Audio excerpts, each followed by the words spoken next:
Assalamualaikum semuanya. Apa kabar kalian? Semoga dalam keadaan sehat dan dilancarkan rezekinya oleh Allah. Amin ya robbal alamin. Suatu malam yang gelap gulita, Abu Nawas sedang berjalan pulang dari pasar. Ia membawa sekeranjang buah yang hendak diberikan kepada istri tercintanya. Tiba-tiba di tengah perjalanan, ia mendengar suara langkah berat yang terbungkus kain. Suara itu semakin mendekat.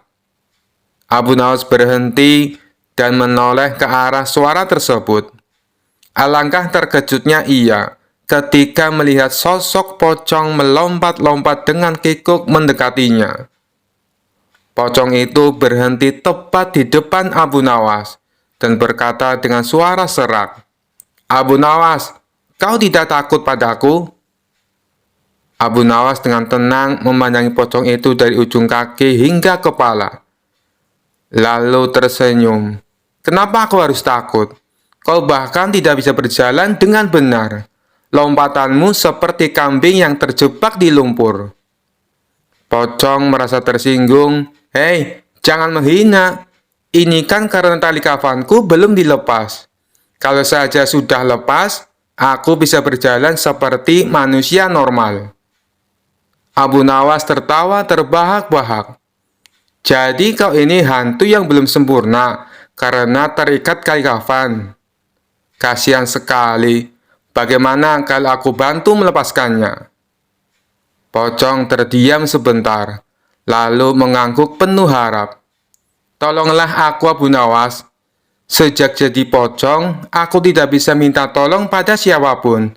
Semua orang lari ketakutan." Abu Nawas pun mendekati pocong dan mencoba melepaskan tali kafan yang mengikatnya.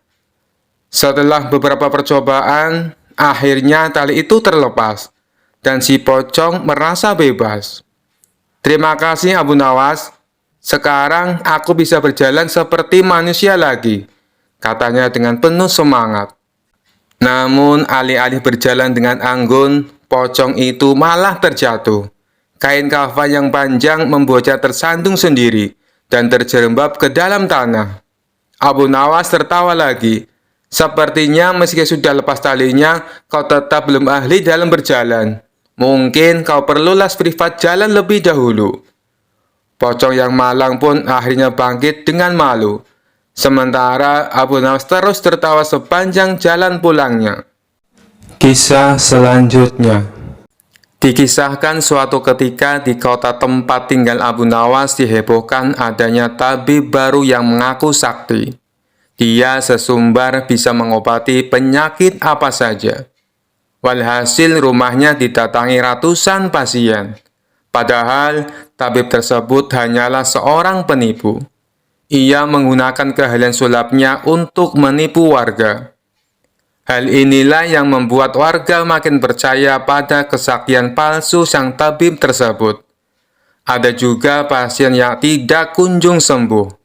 Namun karena rayuan manis sang tabib palsu, ia selalu menuruti perkataannya agar kembali berobat. Sampai pada suatu ketika Abu Nawas jatuh sakit yang tidak kunjung sembuh. Atas saran sang istri, Abu Nawas disuruh berobat ke tabib tersebut. Kala itu Abu Nawas belum tahu kalau sang tabib tersebut adalah seorang penipu. Ia pun menuruti saran sang istri. Namun sudah 3 kali berobat, sakit Abu Nawas tidak kunjung sembuh. Padahal sekali berobat bayarnya 100 dinar. Dan Abu Nawas sudah menghabiskan 300 dinar tanpa ada sedikit pun tanda-tanda kesembuhan pada dirinya. Akibatnya Abu Nawas mulai curiga jangan-jangan tabib itu seorang penipu.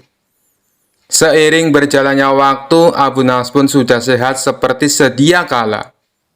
Lalu terbesit dalam benaknya untuk mengerjai tabib palsu tersebut. "Aku harus mendapatkan 300 dinarku. Tapi bagaimana caranya ya?" tanya Abu Nawas dalam hati. Setelah lama berpikir, akhirnya Abu Nawas menemukan ide cemerlang.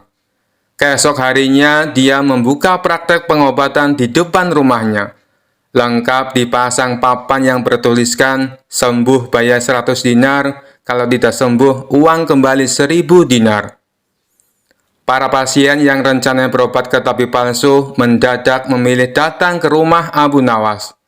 Rumah Abu Nawas pun penuh sesak oleh pasien. Entah karena kebetulan atau bagaimana, hampir semua pasien yang diobati berhasil disembuhkan. Sementara di rumah tabib palsu terlihat sepi, tidak ada seorang pasien pun yang datang. Hari ini kenapa sepi sekali? Tanya sang tabib dalam hati. Selang beberapa lama datanglah asistennya dan mengabarkan berita tentang klinik Abu Nawas. Tuan, Abu Nawas sekarang buka praktek pengobatan, kata asistennya melaporkan. Benarkah? Tanya sang tabib. Benar, Tuan. Di rumah Abu Nawas ramai sekali pasien datang. Itulah kenapa hari ini di rumah Tuan sepi pasien, jawab asistennya. Mendengar kabar itu, sang tabib tertawa mengejek.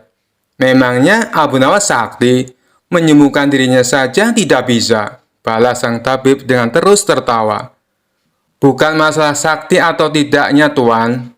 Tapi di depan rumah Abu Nawas terpajang papan yang bertuliskan sembuh bayar 100 dinar. Kalau tidak sembuh, uang kembali 1000 dinar, ujar sang asisten. Oh, pantas. Aku hari ini sepi pasien. Tapi apa memang benar begitu? Tanya sang tabib penasaran. Saya lihat sendiri, Tuan. Tapi anehnya, pasien yang berobat ke Abu Nawas hampir semuanya sembuh dari penyakitnya, jawab sang asisten. Mendengar penuturan asistennya, muncul sifat asli tabib palsu. Ia berencana menipu Abu Nawas. Beberapa hari ke depan untuk sementara kita tutup dulu. Biarlah Abu Nawas yang membuka praktek pengobatan, ucap sang tabib kepada asistennya. Memangnya kenapa, Tuan? Tanya asistennya penasaran. Aku punya rencana untuk menipu Abu Nawas. Aku pasti akan mendapatkan 1000 dinar. Jawab tabib palsu itu. Tapi bagaimana caranya? Tanya sang asisten bertambah penasaran. Begini, aku akan berobat ke tempat Abu Nawas. Aku akan berpura-pura sakit pada indera perasa lidahku. Kalau ditanya sembuh atau tidak, tentu saja aku akan mengatakan tidak. Karena yang tahu sembuh atau tidaknya kan hanya aku, paparnya. Dengan begitu, aku bisa dapat dengan mudah mendapatkan 1000 dinar, kata sang tabib menjelaskan. Singkat cerita, datanglah tabib palsu itu ke rumah Abu Nawas. Hai Abu Nawas, aku ingin berobat kepadamu, kata sang tabib. Bukankah kau seorang tabib? Kenapa malah berobat kemari? Tanya Abu Nawas. Iya benar, tapi di tempatku tidak ada obatnya, makanya aku datang ke sini, jawab sang tabib. Memangnya kamu sakit apa? Tanya Abu Nawas lagi. Begini Abu Nawas, entah kenapa lidahku mati rasa. Aku tidak bisa merasakan apa-apa, kata sang tabib berpura-pura mengeluh. Tapi Abu Nawas menangkap firasat kurang baik. Ia yakin kalau tabib palsu itu hendak menipunya. Aku tidak akan tertipu untuk yang kedua kalinya. Justru kedatanganmu sudah aku tunggu-tunggu, ucap Abu Nawas dalam hati. Lalu Abu Nawas menyuruh sang tabib untuk menunggunya di ruang pengobatan. Abu Nawas segera memeras buah jeruk yang sangat asam dan menuangnya ke dalam gelas. Lalu gelas tersebut diberikan kepada sang tabib. Ini obatnya sudah jadi, minumlah, ucap Abu Nawas. Ketika sang tabib meminumnya, mukanya mendadak berkerut menahan rasa kecut. Kamu menipuku ya? Ini bukan obat, tapi air jeruk yang sangat kecut, kata sang tabib emosi. Alhamdulillah, berarti lidahmu sudah tidak lagi mati rasa. Sekarang bayar ongkos berobatnya, pinta Abu Nawas. Waduh, aku keceplosan, gagal rencanaku, pikir sang tabib palsu. Ia pun terpaksa memberikan uang 100 dinar kepada Abu Nawas. Tapi sang tabib tidak putus asa. Ia terus berusaha agar bisa mendapatkan 1000 dinar. Hari berikutnya, ia kembali mendatangi Abu Nawas. Hai Abu Nawas, Aku mau berobat lagi, kata sang tabib palsu. Oh, silahkan. Apa lidahmu masih mati rasa? Tanya Abu Nawas meledek. Bukan, kali ini penyakitnya berbeda, jawab sang tabib. Luar biasa, ternyata kamu punya banyak stok penyakit. Kali ini apa penyakitnya? Tanya Abu Nawas lagi. Aku hilang ingatan, Abu Nawas, jawab tabib palsu itu. Apakah kamu kesandung kasus korupsi, makanya hilang ingatan? Tanya Abu Nawas. Enak saja, memangnya aku pejabat, jawab tabib dengan nada protes. Baiklah, kamu tunggu di sini sebentar, aku akan mengambilkan obatnya, ucap Abu Nawas. Tidak berapa lama, Abu Nawas kembali menemui sang tabib palsu. Ini obatnya, silakan diminum, kata Abu Nawas sambil memberikan gelasnya. Aku tidak mau minumnya, Abu Nawas, ujar sang tabib. Loh, memangnya kenapa? Katanya pengen sembuh, ucap Abu Nawas. Ini kan perasaan air jeruk seperti kemarin. Aku tidak mau, kata sang tabib menolak. Alhamdulillah, tanpa meminumnya pun kamu sudah sembuh. Sini bayar 100 dinar, pinta Abu Nawas lagi. Sudah sembuh? Sembuh apanya? Kamu jangan mengada-ada, Abu Nawas, protes sang tabib. Buktinya, kamu masih ingat dengan obat yang kemarin aku berikan itu. Berarti sakit hilang ingatanmu sudah sembuh. Jelas Abu Nawas. Untuk kedua kalinya, rencana sang tabib palsu mengalami kegagalan. Mau tidak mau, ia harus memberikan uang kepada Abu Nawas. Kurang ajar. Ternyata Abu Nawas tidak sebodoh yang aku kira, pikir sang tabib. Tidak terima dengan dua kegagalan yang dialami, tabib palsu itu berpikir keras untuk mengalahkan Abu Nawas. Setelah merenung agak lama, akhirnya ia mendapatkan sebuah ide. Aku pasti berhasil, ungkap tabib merasa yakin. Kali ini ia berpura-pura buta. Si tabib berjalan ke rumah Abu Nawas dengan bantuan tongkat di tangannya. Setelah tiba, Abu Nawas sempat kaget dengan penuh rasa iba. Abu Nawas bertanya kepada sang tabib, "Apa yang menimpamu dan mengapa kamu bisa seperti ini?" Si tabib palsu menjawab, "Tolonglah aku, Abu Nawas. Mataku tiba-tiba buta. Sembuhkanlah aku," terangnya. Tabib itu kemudian dipersilakan masuk dan duduk di ruang pengobatan. Setelah mengamatinya dengan seksama, Abu Nawas akhirnya menyadari bahwa itu adalah tipuan. Namun, Abu Nawas tidak pernah kehilangan akal. Ia punya cara lain untuk menghadapinya. Sepertinya penyakit kebutaanmu sudah sangat parah. Maafkan aku, untuk kali ini tidak mampu mengobatinya, ucap Abu Nawas pura-pura sedih. Mendengar jawaban tersebut, sang tabib langsung kegirangan. Akhirnya bisa mengelabui Abu Nawas. Terus bagaimana ini, Abu Nawas? Padahal aku berharap banyak kepadamu, kata sang tabib berpura-pura. Iya, mau bagaimana lagi? Aku tidak mungkin bisa menyembuhkanmu, jawab Abu Nawas. Kalau begitu, aku dapat uang 1000 dinar dong, tanya tabib palsu itu penuh harap. Tentu saja kawan, aku tidak mungkin berdusta, balas Abu Nawas. Kemudian Abu Nawas masuk ke rumah untuk mengambilkan uang. Ini uang 1000 dinar untukmu, ucap Abu Nawas sambil memberikan uangnya. Tabib palsu itu dengan penuh kegirangan menerima uang tersebut. Tapi setelah uangnya dihitung, ia langsung murka. Hai Abu Nawas, kenapa hanya 10 dinar? Tegas sang tabib palsu dengan emosi. Dari mana kamu tahu kalau jumlahnya hanya 10 dinar? Tanya balik Abu Nawas. Uangnya memang ada 10, tapi pecahan 1 dinar, bukan 100 dinar. Memangnya aku buta, Pak? Balas tabib tambah emosi. Alhamdulillah, sekarang kamu sudah sembuh, kata Abu Nawas sambil mengambil kembali uangnya. Maksudmu apa, Abu Nawas? Kenapa uangnya diambil lagi? Tanya si tabib kebingungan. Loh, kamu kan sudah sembuh. Sini bayar 100 dinar, pinta Abu Nawas. Sembuh apanya? Kamu jangan mengada-ada, Abu Nawas, protes si tabib palsu. Bukankah kamu kesini katanya mengalami kebutaan? Tapi kamu bisa membedakan mana pecahan 1 dinar dan mana pecahan 100 dinar. Berarti matamu sudah bisa melihat, jelas Abu Nawas. Tapi palsu itu tidak bisa berkata apa-apa. Ia pun terpaksa memberikan uang 100 dinar kepada Abu Nawas dan pergi dengan perasaan kecewa. Aku kapok berurusan dengan Abu Nawas, ucap si tabib palsu. Sementara Abu Nawas berhasil mendapatkan kembali 300 dinarnya yang pernah diberikan kepada sang tabib. Kisah selanjutnya. Keseharian Abu Nawas dalam menafkahi keluarganya adalah bekerja sebagai tukang kayu. Setiap pagi, Abu Nawas rajin ke hutan untuk menebang kayu dengan kapak andalannya. Lalu kayu tersebut dijual ke pasar dan uangnya untuk menafkahi keluarganya. Suatu ketika, saat Abu Nawas dalam perjalanan di hutan, kapak yang biasa dibawanya jatuh ke dalam jurang. Tanpa kapaknya, otomatis ia tidak bisa bekerja seperti biasanya. Kapak itu adalah satu-satunya peralatan yang ia punya. Kejadian tersebut membuat Abu Nawas bersedih hati. Ia pun lalu memutuskan balik ke rumahnya. Dalam perasaan yang sangat sedih itu, tiba-tiba di tengah perjalanan, datanglah jin yang menyamar sebagai seorang laki-laki berbaju putih.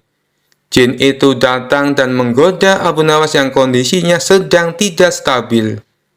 "Hei Abu Nawas, kenapa kamu kelihatan seperti sedih?" tanya jin itu. "Iya, kapak saya satu-satunya telah jatuh ke jurang. Kalau begini, bagaimana saya bisa bekerja?" jawab Abu Nawas dengan nada sedih. "Oh, begitu. Saya akan bantu mengambilkannya untukmu," kata jin itu kembali. Tak berapa lama kemudian, sang jin itu pun turun ke bawah jurang. Ternyata jin tersebut memiliki keinginan untuk menguji kejujuran Abu Nawas yang sering didengarnya. Terbesit di benak jin untuk memberikan kapak yang lain yang terbuat dari emas. Apa reaksi Abu Nawas nantinya? "Wahai Abu Nawas, apakah ini kapakmu?" tanya jin itu. "Bukan. Kapak saya jelek kok," jawab Abu Nawas. Jin itu kembali turun ke jurang, dan kali ini ia memperlihatkan kapak yang gagahnya berlapis mutiara dan intan kepada Abu Nawas. "Apakah ini kapakmu, wahai Abu Nawas?" tanya jin itu kembali. Bukan itu. Kapak saya sudah jelek kok," tegas Abu Nawas. Untuk ketiga kalinya, jin itu turun ke jurang dan memperlihatkan kapak yang biasa Abu Nawas gunakan. "Iya, itu baru kapak saya," sahut Abu Nawas kegirangan. Jin itu kagum dengan kejujuran Abu Nawas. Ia pun mengakui bahwa Abu Nawas memang benar-benar seorang yang jujur.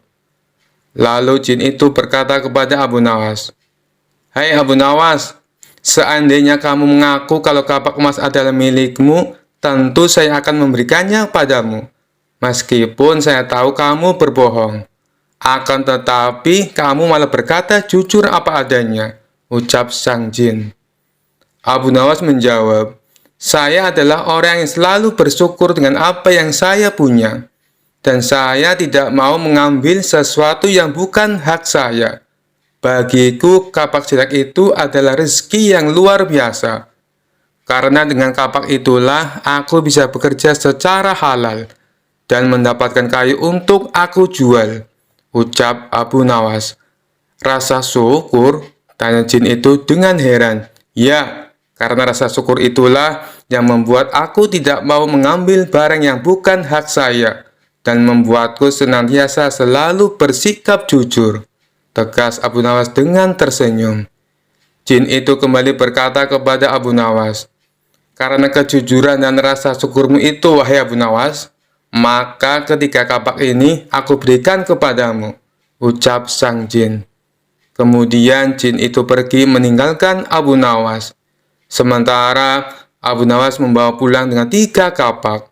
Kapak jelek yang biasa dia gunakan, kapak yang terbuat dari emas, dan kapak yang gagahnya berlapis mutiara dan intan. Kisah selanjutnya. Kisah ini berawal ketika Baginda Raja baru pulang dari negeri seberang. Ia pun menceritakan pengalamannya selama tinggal di sana. termasuk mengenai seorang pengawal pribadi Raja Negeri Seberang yang terkenal sakti. Si pengawal tersebut bisa muncul tiba-tiba tanpa diketahui dari mana ia datang. Mendengar cerita baginda raja, sang menteri pun merasa takjub. Maksud Paduka, pengawal itu bisa muncul tiba-tiba? Tanya sang menteri merasa heran. Benar wahai menteriku, saat itu saya sedang duduk dengan Raja Negeri Seberang. Tapi di samping kanan kirinya tak ada seorang pun pengawal. Lalu saya coba tanya kepadanya, kenapa pengawalmu tidak mendampingi? Dia malah tersenyum. Kemudian dia teriak memanggil pengawalnya. Tiba-tiba di hadapan kami sudah berdiri seorang pengawal, yang entah datangnya dari mana, kata baginda raja menjelaskan. Bisa jadi pengawal tersebut sebenarnya adalah jin Paduka, timpal sang menteri. Mungkin juga bisa jadi dia adalah jin, balas baginda raja.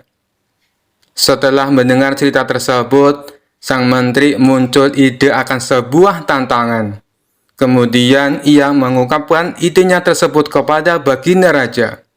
Paduka yang mulia, bukankah selama ini tantangan Paduka selalu berhasil dikalahkan Abu Nawas? Bagaimana kalau Abu Nawas ditantang seperti pengawal sakti itu? Kata sang menteri mengusulkan. Tantangan? Tantangan apa? Aku belum paham dengan maksudmu, tanya baginda raja bingung. Begini Paduka, Abu Nawas kita tantang hadir di depan Paduka. Tapi tidak boleh dengan jalan kaki, tidak boleh berkendaraan, dan tidak boleh kelihatan. Dia harus datang tiba-tiba seperti pengawal itu, kata sang menteri menjelaskan. Bagus sekali ide kamu, saya setuju. Kali ini Abu Nawas pasti akan kalah, balas baginda raja kegirangan.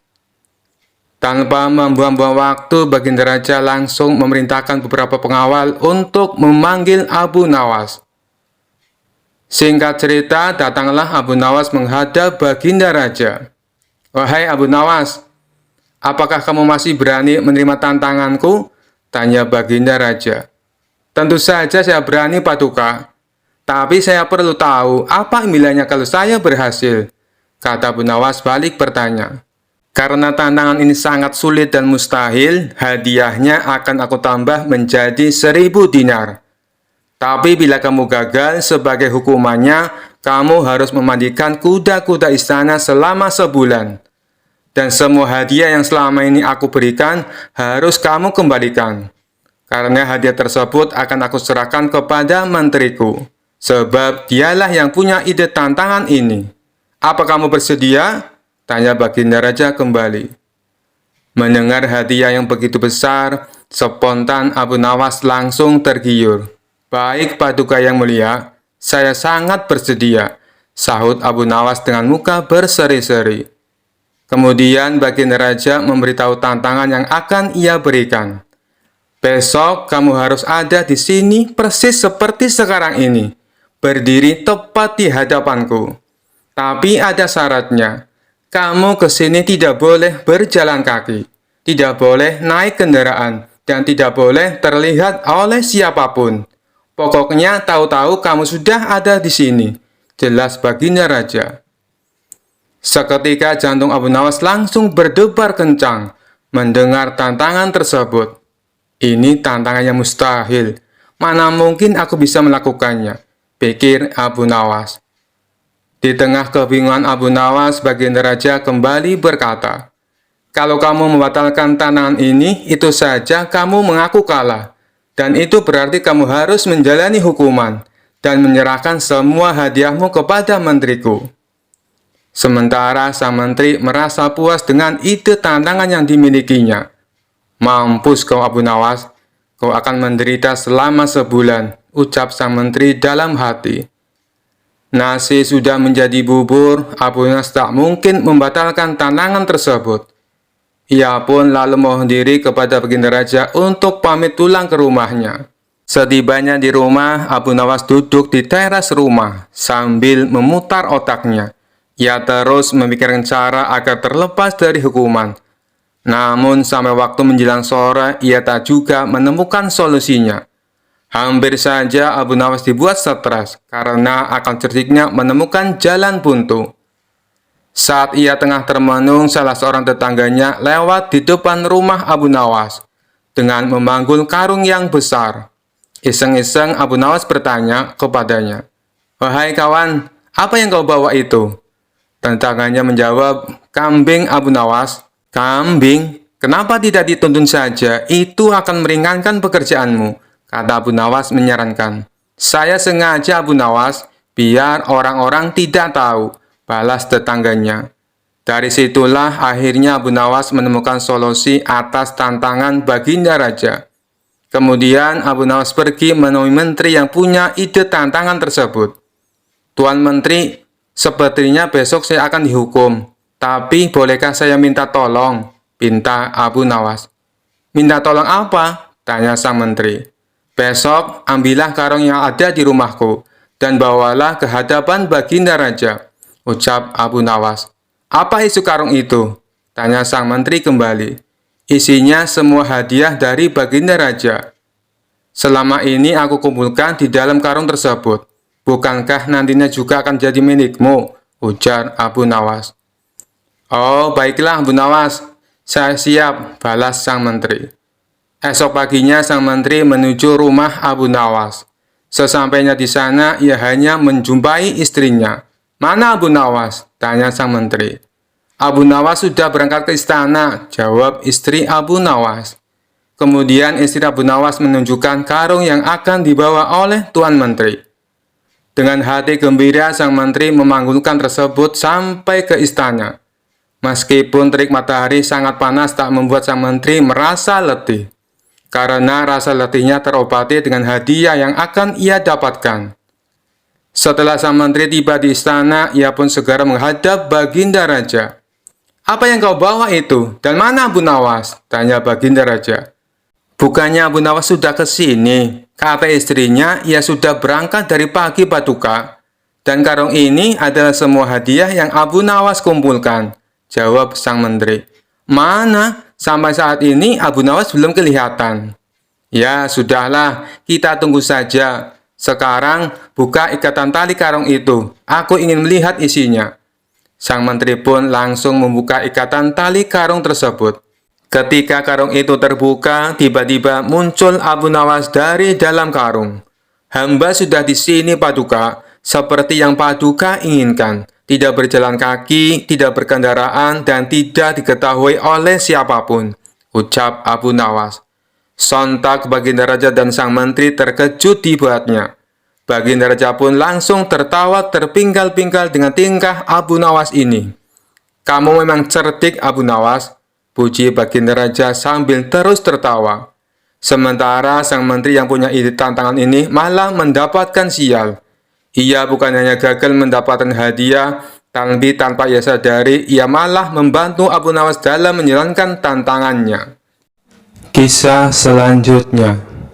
Dikisahkan suatu malam, Baginda Raja Harun al-Rasyid bermimpi dalam tidurnya bertemu seorang lelaki tua. Lelaki itu berpesan kepada Baginda Raja, jika negeri yang dipimpinnya akan dilanda musibah hebat.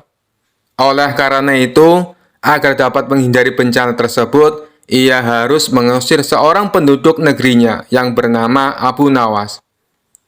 Keesokan harinya setelah terbangun, Baginda Raja mulai gelisah. Sang Raja galau karena teringat mimpi yang dialaminya semalam. Raja kemudian memerintahkan kepada pesuruhnya untuk menghadirkan Abu Nawas ke istana. Abu Nawas pun akhirnya berada di istana.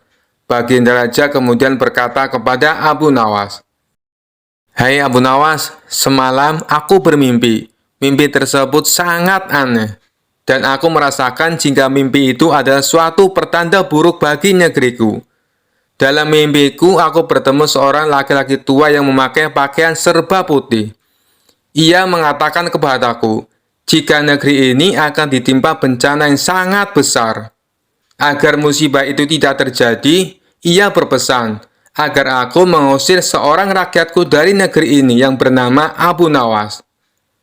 Lelaki tua itu juga mengatakan, jika Abu Nawas itu ingin kembali, maka hendaklah dia tidak berpijak di atas bumi, atau menghindari tunggangan apapun. Tapi jika ia tidak bisa melakukan seperti itu, maka ia tidak boleh lagi kembali ke negeri ini. Karena mimpi itu, maka aku yakin ada sebuah kesialan atas dirimu. Sehingga aku memutuskan untuk mengusirmu dari negeri ini, kata Baginda Raja. Setelah mendengar perintah Baginda Raja atas pengusiran dirinya, perasaan Abu Nawas berkecamuk dan galau. Abu Nawas kemudian meninggalkan istana dan kembali ke rumah. Ia menceritakan kepada istrinya tentang apa yang telah dititahkan raja kepadanya. Istrinya pun merasa sangat sedih mendengar cerita Abu Nawas. Abu Nawas kemudian langsung pergi meninggalkan keluarganya dengan membawa bekal seadanya. Ketika dalam perjalanan, ia terus memohon kepada Allah agar diberi petunjuk. Abu Nawas terus memutar otaknya agar dapat keluar dari masalah itu. Abu Nawas terus berjalan tanpa tujuan hingga sampai di sebuah negeri. Selama beberapa hari di negeri itu, ia terus berpikir bagaimana cara ia kembali ke negeri Baghdad tanpa melanggar apa yang dipesankan raja kepadanya, yaitu tidak boleh menginjak bumi dan tidak boleh mengendari tunggangan apapun. Bukan Abu Nawas namanya jika ia memiliki keputusasaan dan kebuntuan dalam berpikir. Abu Nawas tidak berputus asa atas segala masalah yang telah menimpanya, meskipun alasannya membuat ia diusir sama sekali tidak masuk akal. Ia menerimanya dengan ikhlas, selalu berdoa kepada Allah dan berpikir untuk bisa keluar dari setiap masalah yang menimpanya. Singkat cerita, pada suatu hari ia merasakan rindu yang begitu berat kepada keluarganya. Sayangnya, ia belum menemukan cara untuk kembali. Hingga pada suatu hari, tiba-tiba dia menemukan sebuah cara yang sangat masuk akal dan tidak membuatnya melanggar perintah sang raja. Setelah ia menemukan cara tersebut, Abu Nawas segera mempersiapkan segala sesuatu dan bersiap untuk kembali ke kampung halamannya di Baghdad. Akhirnya, kabar kembalinya Abu Nawas mulai viral dan tersebar hingga ke telinga Baginda Raja.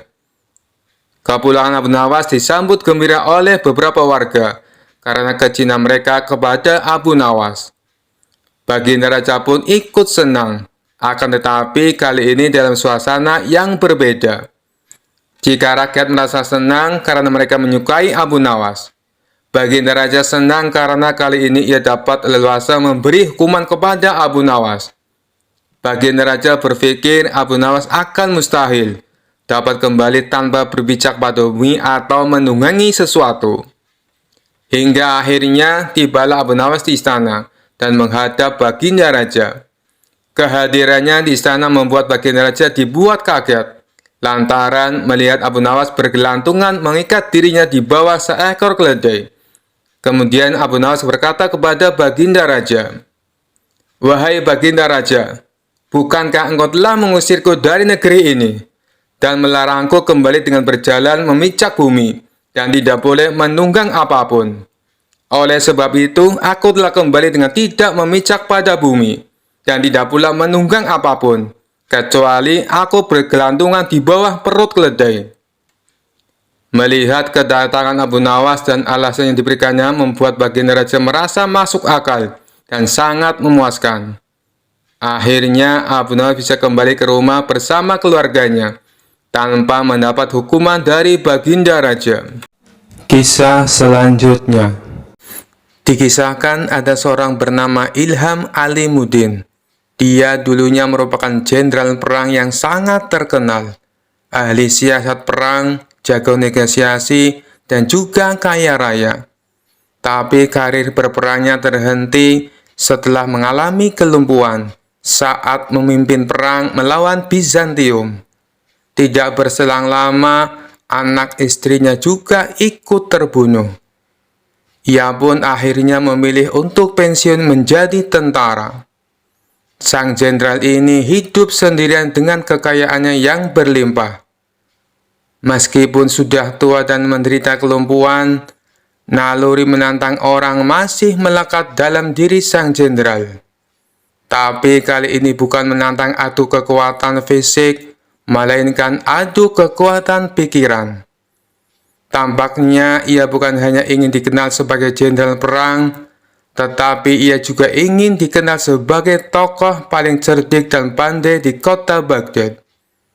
Untuk itulah, dia tak segan-segan memberikan banyak hadiah bagi siapa saja yang bisa menjawab teka-tekinya. Sampai hari ini, sudah 100 orang yang lebih yang dia tantang.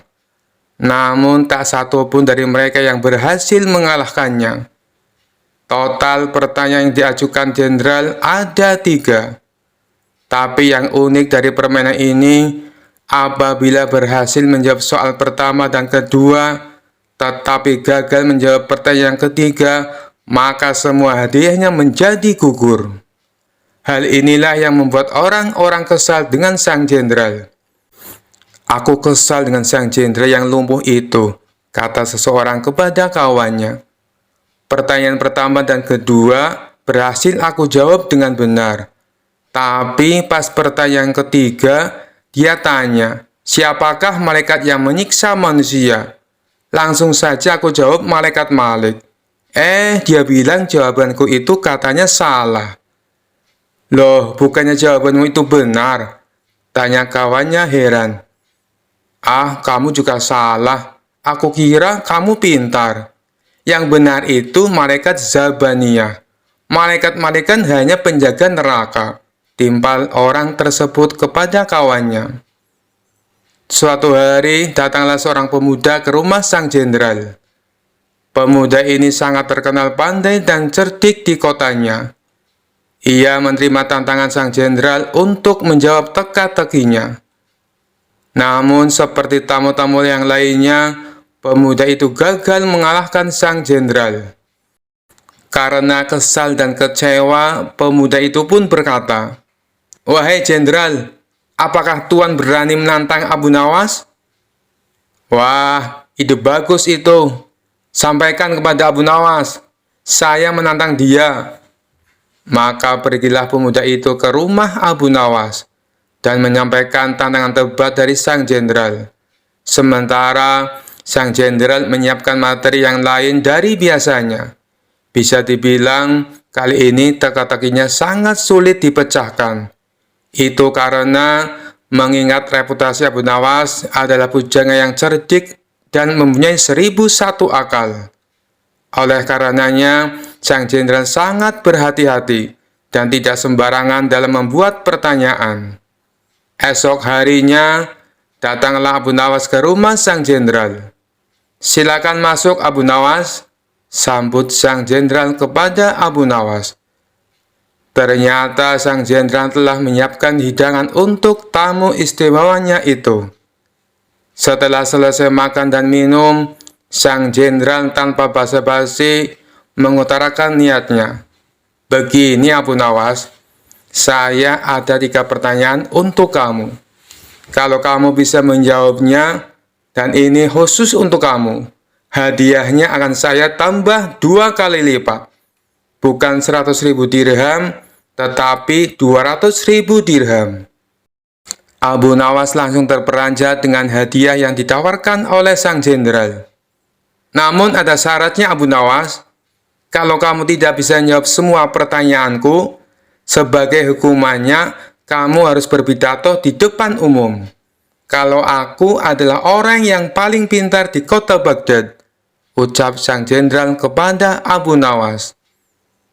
Tanpa menunggu lama, Abu Nawas langsung mengiyakan tawaran sang jenderal. "Baiklah Abu Nawas, sekarang kita mulai saja," sahut sang jenderal. "Tapi sebelumnya tutup matamu dengan kain ini, dan engkau harus menggendongku karena aku akan mengajakmu ke suatu tempat." Maka dengan mata tertutup kain, Abu Nawas menggendong sang jenderal. Kemudian, sang jenderal mengajak Abu Nawas ke tempat peternakan unta miliknya, di mana tempat itu tidak pernah dimasuki oleh orang lain. "Berhenti Abu Nawas," kata sang jenderal. "Pertanyaan pertama, katakan apa yang ada di hadapanmu," tanya sang jenderal. "Ini gila, mana mungkin saya tahu dengan keadaan mata tertutup," pikir Abu Nawas. Tapi dengan cekatan Abu Nawas langsung menjawab, "Di depan saya ada peternakan unta, Tuan Jenderal." Sang jenderal pun kaget. Bagaimana mungkin Abu Nawas bisa tahu? Padahal peternakan untanya tidak pernah dimasuki oleh orang lain. Mereka pun lalu melanjutkan perjalanan. Sang jenderal tetap digendong oleh Abu Nawas. 1 jam kemudian, sang jenderal berkata, "Berhenti Abu Nawas. Sekarang katakan padaku, apa yang ada di hadapanmu?" Sejenak Abu Nawas berpikir. Ia pun lalu menjawabnya, "Di depan saya ada sungai. Di sekitarnya ada pohon tin dan pohon zaitun," jawab Abu Nawas. Sang jenderal kembali dibuatnya kaget. Bagaimana mungkin Abu Nawas bisa menjawabnya dengan tepat? Dia pasti mempunyai ilmu sihir, pikir sang jenderal. "2 pertanyaan sudah kamu jawab dengan benar," ujar sang jenderal. "Mari kita lanjutkan perjalanan untuk pertanyaan terakhir," ajak sang jenderal. Sang jenderal kemudian menuntun Abu Nawas melewati gurun, hingga sampailah mereka berdua ke tempat pelacuran yang terletak di tengah-tengah padang pasir. "Berhenti Abu Nawas. Sekarang katakan padaku, apa yang ada di hadapanmu?" tanya sang jenderal. Abu Nawas tidak langsung menjawab. Ia berkonsentrasi penuh. Kemudian pelan-pelan dia menjawab, "Di depan saya ada wanita telanjang, Tuan Jenderal." Sang jenderal pun kaget bukan main. Semua pertanyaannya bisa dijawab dengan tepat oleh Abu Nawas dengan mata tertutup. Sesuai kesepakatannya, akhirnya esok paginya sang jenderal menyerahkan hadiahnya di depan istana dan disaksikan oleh Baginda Raja dan masyarakat. Tapi sebelum memberikan hadiahnya, sang jenderal berpidato menceritakan pengalaman mereka berdua. "Wahai Abu Nawas, saya masih penasaran. Bagaimana kamu bisa menjawab semua pertanyaanku, sedangkan kedua matamu tertutup kain?" tanya sang jenderal. "Itu mudah saja, Tuan Jenderal," jawab Abu Nawas. "Ketika Tuan mengajukan pertanyaan pertama, kaki saya menginjak kotoran unta. Dari situlah saya menebak kalau saya berada di peternakan unta." Baginda Raja tersenyum mendengar jawaban Abu Nawas, sedangkan sang jenderal hanya bisa geleng-geleng kepala. Lalu dengan pertanyaan kedua, "Bagaimana kamu bisa menjawab dengan tepat?" tanya sang jenderal. Abu Nawas kembali menjawab, "Meskipun mata saya tertutup, tapi telinga saya bisa mendengar adanya suara air mengalir dan burung puyuh yang berkicau. Burung puyuh hanya mau makan biji-bijian buah tin dan zaitun. Sedangkan pohon tin dan zaitun hanya tumbuh di pinggiran sungai." Lagi-lagi Baginda Raja tersenyum. Sang jenderal dibuatnya terperangah dengan jawaban Abu Nawas. "Baiklah, semua jawabanmu itu masuk akal. Tapi kenapa kamu juga bisa menebak dengan tepat atas pertanyaan yang ketiga?" tanya sang jenderal penasaran. Dengan entengnya Abu Nawas menjawab, "Itu sangat mudah sekali, Tuan.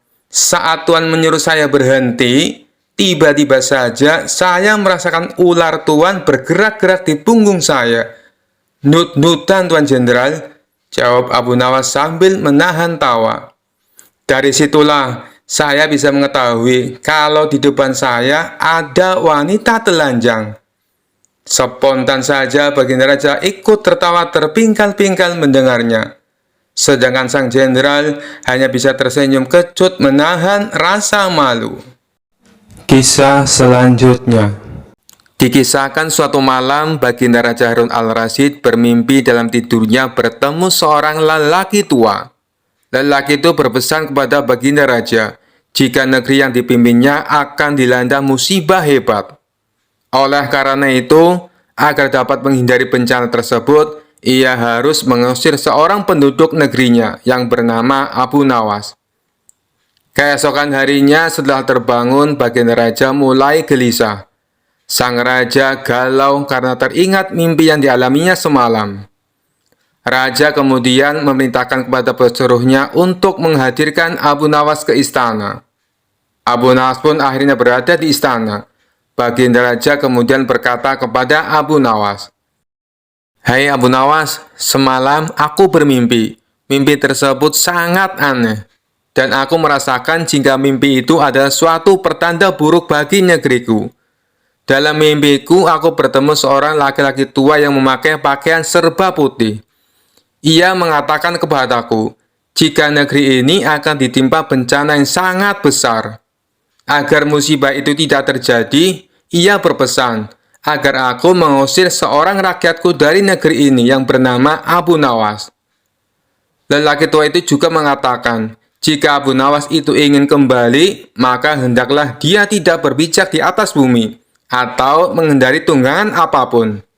Tapi jika ia tidak bisa melakukan seperti itu, maka ia tidak boleh lagi kembali ke negeri ini. Karena mimpi itu, maka aku yakin ada sebuah kesialan atas dirimu. Sehingga aku memutuskan untuk mengusirmu dari negeri ini," kata baginda raja. Setelah mendengar perintah baginda raja atas pengusiran dirinya, perasaan Abu Nawas berkecamuk dan galau. Abu Nawas kemudian meninggalkan istana dan kembali ke rumah. Ia menceritakan kepada istrinya tentang apa yang telah dititahkan raja kepadanya. Istrinya pun merasa sangat sedih mendengar cerita Abu Nawas. Abu Nawas kemudian langsung pergi meninggalkan keluarganya dengan membawa bekal seadanya. Ketika dalam perjalanan, ia terus memohon kepada Allah agar diberi petunjuk. Abu Nawas terus memutar otaknya agar dapat keluar dari masalah itu. Abu Nawas terus berjalan tanpa tujuan hingga sampai di sebuah negeri. Selama beberapa hari di negeri itu, ia terus berpikir bagaimana cara ia kembali ke negeri Baghdad tanpa melanggar apa yang dipesankan raja kepadanya, yaitu tidak boleh menginjak bumi dan tidak boleh mengendari tunggangan apapun. Bukan Abu Nawas namanya jika ia memiliki keputusasaan dan kebuntuan dalam berpikir. Abu Nawas tidak berputus asa atas segala masalah yang telah menimpanya. Meskipun alasannya membuat ia diusir sama sekali tidak masuk akal. Ia menerimanya dengan ikhlas, selalu berdoa kepada Allah dan berpikir untuk bisa keluar dari setiap masalah yang menimpanya. Singkat cerita, pada suatu hari ia merasakan rindu yang begitu berat kepada keluarganya. Sayangnya, ia belum menemukan cara untuk kembali.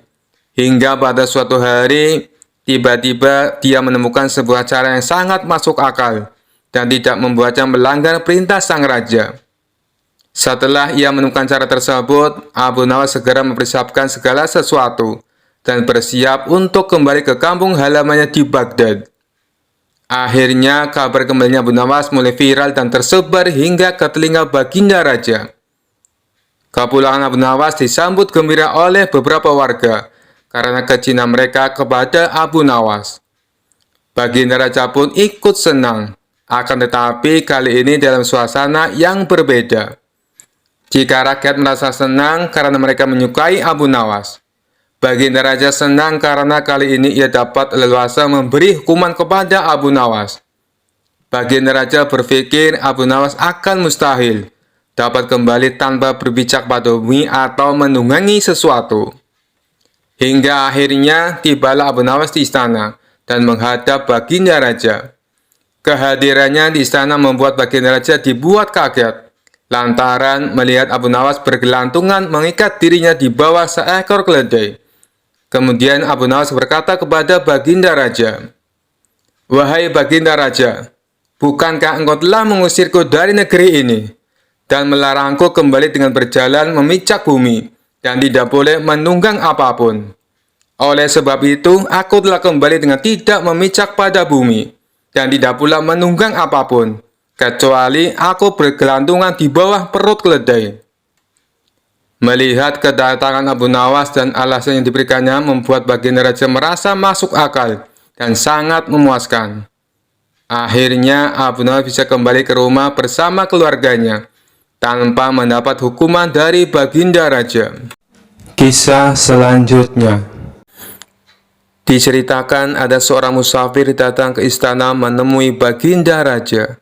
Ia mengaku punya sebuah teka-teki yang tidak pernah terpecahkan oleh siapapun.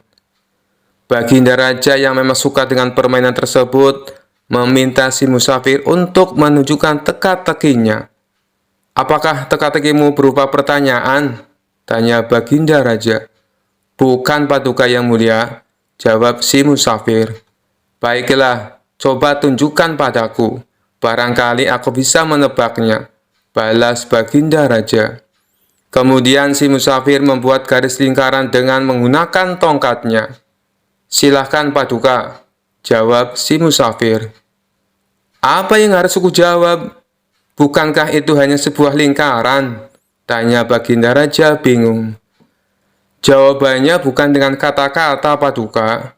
Tapi Paduka harus membuat garis di antara lingkaran itu," jelas si pemuda. Mendengar hal itu, Baginda Raja bertambah bingung. Akhirnya Baginda Raja mengundang para pejabat istana dan seluruh orang terbelajar untuk menjawab teka-teki yang aneh itu. Akan tetapi, mereka semua tidak ada yang bisa menebaknya. Jangankan untuk menebak, untuk memahami maksud teka-tekinya saja, mereka sama sekali tidak tahu. Hal ini membuat Baginda Raja menjadi marah. "Jika kalian tidak dapat menjawab teka-teki orang ini, maka aku akan berikan seluruh kekayaan kalian kepadanya," ancam Baginda Raja. Seluruh pejabat istana dan orang-orang terbelajar pun mulai gelisah. Lalu mereka meminta waktu 24 jam untuk memahami teka-teki tersebut. Baginda Raja pun menyetujui permintaan mereka. Namun setelah sehari berlalu, mereka masih saja belum menemukan solusinya. "Bagaimana? Apakah kalian sudah mendapatkan jawabannya?" tanya Baginda Raja. "Ampun, Paduka Yang Mulia, kami sangat bingung. Jangankan untuk menjawab teka-tekinya, memahami maksudnya saja kami tidak tahu," jawab salah satu dari mereka. "Tapi saya punya solusinya, Paduka. Sebaiknya kita undang saja Abu Nawas. Saya kira tidak ada seorang pun kecuali dia yang dapat memberikan jawaban dengan tepat untuk teka-teki seperti ini," kata mereka melanjutkan. "Baiklah, sekarang kalian cari Abu Nawas dan bawa dia ke sini," perintah Baginda Raja. Maka mereka pun pergi ke rumah Abu Nawas untuk meminta pertolongan. Di depan Abu Nawas, para pejabat istana ini mengadukan permasalahan yang dihadapinya. "Tolonglah kami, Abu Nawas. Kalau sampai teka-teki ini tidak terjawab, seluruh harta kekayaan kami akan diberikan kepada orang musafir itu," pinta mereka. "Kalau aku bisa menjawabnya, apa yang akan aku dapatkan?" tanya Abu Nawas. "Kami akan memberikanmu keledai yang bagus. Nanti kami akan mengajakmu ke pasar hewan. Kamu boleh pilih keledai mana yang kamu sukai," jawab mereka. Mengetahui hadiah yang akan didapatkan, Abu Nawas seketika menjadi semangat. "Ayo, kita ke istana sekarang," ajak Abu Nawas. Mereka pun lalu berangkat bersama-sama. Sesampainya di sana, Abu Nawas langsung menghampiri si musafir. "Tunjukkan padaku teka-tekimu. Aku siap menjawabnya," pinta Abu Nawas. Orang musafir itu segera membuat garis lingkaran dengan tongkatnya, kemudian menatap Abu Nawas. Tanpa ragu-ragu, Abu Nawas menarik sebuah garis di tengah-tengah lingkaran dan membelahnya menjadi dua. Lalu si musafir membuat garis lingkaran lainnya. Kali ini, Abu Nawas menjawabnya dengan membuat garis dan membelahnya menjadi 4 bagian sama rata. Kemudian Abu Nawas berkata kepada si musafir sambil menunjukkan satu bagian. "Satu bagian ini adalah tanah, dan 3 bagian lainnya adalah air." Mendengar perkataan tersebut, musafir itu tahu bahwa Abu Nawas memahami maksudnya. Ia pun memuji kecerdasan Abu Nawas di hadapan Baginda Raja dan para menteri di istana. Akan tetapi, tidak berhenti sampai di situ. Si musafir meletakkan punggung tangannya di atas lantai, dengan jari-jarinya menunjuk ke arah langit. Abu Nawas pun melakukan sebaliknya. Ia meletakkan jari-jarinya ke tanah dan punggung tangannya di atas. Untuk kedua kalinya si musafir memuji Abu Nawas. Lalu ia berkata kepada Baginda Raja, "Paduka Raja harusnya bangga memiliki orang pandai seperti dia." Baginda Raja menjawab, "Aku sungguh bingung dan tidak tahu maksudnya dengan teka-teki yang kau berikan dan jawaban yang Abu Nawas berikan." Kemudian si musafir menjelaskan, "Begini Paduka yang mulia, aku menggambar sebuah lingkaran. Maksudku adalah menunjukkan bahwa bumi adalah bulat." Abu Nawas lalu menjawabnya dengan membelah garis lingkaran itu menjadi dua bagian. Dia hendak menunjukkan padaku bahwa dia juga percaya bahwa bumi itu memang bulat. Makanya dia membelahnya menjadi dua bagian untuk menunjukkan arah utara dan selatan. Dan garis lingkaran yang aku buat kedua kalinya, Abu Nawas lalu membelahnya menjadi 4 bagian. Dia juga mengatakan padaku, satu bagian adalah tanah, dan 3 bagiannya adalah air. Apa yang dikatakan Abu Nawas adalah benar. Dan sewaktu saya meletakkan punggung tangan di atas lantai, dengan jari-jarinya menunjukkan arah langit, maksudku adalah untuk menunjukkan pertanyaan tentang tanaman yang tumbuh dan bagaimana tanaman itu bisa tumbuh. Lalu dijawab oleh Abu Nawas, dia meletakkan jari-jarinya menghadap ke bawah lantai dengan punggung tangannya di atas. Maksudnya adalah dia ingin menunjukkan bahwa jawabannya adalah hujan dan sinar matahari. Setelah mendengar penjelasan tersebut, Baginda Raja tak habis pikir. Seumur-umur aku baru tahu teka-teki itu. Ini sangat membingungkan tapi penuh makna, dan sama sekali tak terpikirkan olehku. Hanya orang-orang tertentu saja yang bisa menjawabnya, ujar Baginda Raja. Oleh karena itulah, Paduka semestinya bangga. Di negeri Paduka ada orang cerdas seperti Abu Nawas, timpal si musafir. Karena salut dengan kecerdasan Abu Nawas, Baginda Raja memberinya hadiah berupa pundi-pundi uang. Sementara para pejabat istana yang terselamatkan oleh Abu Nawas mengucapkan terima kasih dan membelikannya seekor keledai. Kisah selanjutnya, Abu Nawas dalam cerita lucu ini ditantang 3 orang sombong. Mereka pintar, tapi suka menantang siapa saja yang ditemui. Kali ini ketiganya coba menguji kepintaran Abu Nawas. Bermula 3 orang sombong ini memasuki kampung Abu Nawas. Kemudian penduduk setempat berusaha menghalangi 3 orang tersebut. Tapi tidak tahu harus bagaimana. Akhirnya penduduk setempat melaporkannya kepada Abu Nawas karena bisa menandinginya. Lalu Abu Nawas setuju. Dengan senang hati ia akan mengadu kepintaran dengan 3 orang yang dikenal cerdik tersebut. Saat itu mereka adu kepintaran di sebuah lapangan, sehingga masyarakat bisa menontonnya. Satu dari 3 orang cerdik tersebut bertanya kepada Abu Nawas, "Di mana sebenarnya pusat bumi ini, wahai Abu Nawas yang bodoh?" Disebut bodoh, Abu Nawas ternyata tidak marah, justru membalasnya dengan senyum. Lalu ia menjawabnya dengan nada santai, "Tentu itu mudah, pusat bumi ada di bawah kakiku." Namun ketiga orang sombong ini tidak terima dengan jawaban dari Abu Nawas. Mereka bertanya kembali bagaimana Abu Nawas bisa tahu. "Kalau kalian tidak percaya, ukur saja sendiri," ujar Abu Nawas. Orang pertama yang bertanya kepada Abu Nawas hanya terdiam setelah mendengar jawabannya. Selanjutnya orang kedua bertanya, "Berapakah jumlah bintang yang ada di langit?" tanyanya. Ternyata pertanyaan itu hampir sama dengan yang pertama, dan sudah dipastikan Abu Nawas bisa menjawabnya dengan mudah. Abu Nawas menjawab, jumlah bintang-bintang yang ada di langit sama dengan jumlah bulu keledaiku ini. Kalau tidak percaya, silakan Anda hitung bulu keledaiku ini. Pasti Anda akan tahu kebenarannya.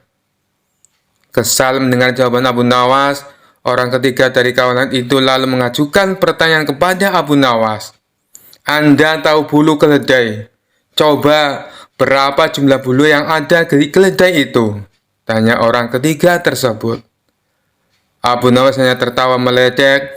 Ia menganggap pertanyaan dari ketiga orang itu tidak kreatif, karena semua pertanyaannya sama, yakni menanyakan jumlah. Jumlah bulu ekor keledai ini sama dengan jumlah rambut yang ada di jenggot Anda. Kalau tidak percaya, silakan cabut satu persatu, ucap Abu Nawas. Sadar jika bulu jenggot dicabut satu persatu akan sakit, maka orang ketiga itu langsung terdiam dengan jawaban dari Abu Nawas. Ingin membalasnya, tapi tidak tahu apa yang harus ditanyakan lagi, karena ternyata Abu Nawas lebih cerdik dari dirinya. Sekian dulu perjumpaan kita kali ini. Sampai bertemu lagi di kisah-kisah selanjutnya. Terima kasih yang sudah subscribe dan setia menonton channel ini. Wassalamualaikum warahmatullahi wabarakatuh.